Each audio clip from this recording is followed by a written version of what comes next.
Bonjour à tous, je vous retrouve aujourd'hui pour vous parler du dernier livre que j'ai lu de Virginie Grimaldi. Il s'agit du parfum du bonheur est plus fort sous la pluie.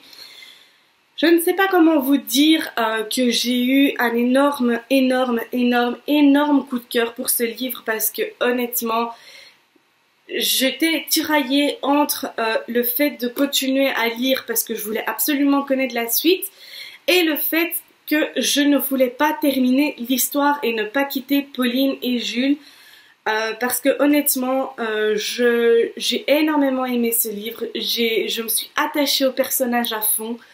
Voilà, donc dans ce livre on fait la connaissance de Pauline qui était mariée avec Ben et du jour au lendemain Ben a demandé le divorce.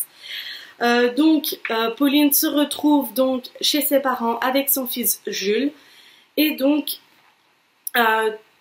Pauline s'est mise dans la tête de récupérer Ben parce qu'elle l'aime encore à la folie.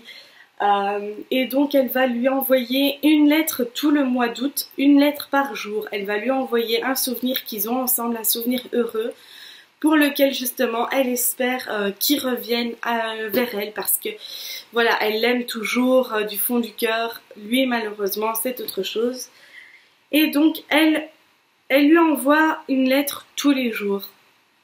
Elle part entre-temps en vacances avec sa famille. Elle se retrouve dans la maison de la plage. Donc c'est la maison de ses rêves depuis qu'elle est enfant.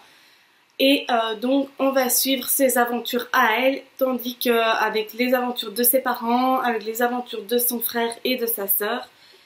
Mais honnêtement, je peux pas vous dire à quel point j'étais triste de quitter Pauline et Jules. En même temps parce que voilà, je me suis énormément attachée à ces personnages, ils sont vraiment très humains, très attachants. Et honnêtement, voilà, après quand on continue à lire le livre, on comprend un peu mieux le choix de Ben. Parce que lui, une fois qu'elle a fini d'envoyer toutes ses lettres, lui envoie 12 lettres dans lesquelles lui, on va dire, il se justifie de vouloir demander le divorce. Et c'est vrai qu'on comprend parce qu'il y a un drame qui les a touchés et soit le couple se renforce ou soit le couple explose malheureusement. Donc voilà, honnêtement, moi j'ai sorti mes mouchoirs à la fin de ce livre parce que voilà, ceux qui l'ont lu comprendront. Mais en même temps, l'humour de Pauline m'a fait rire, mais à certains moments, je pleurais de rire, quoi.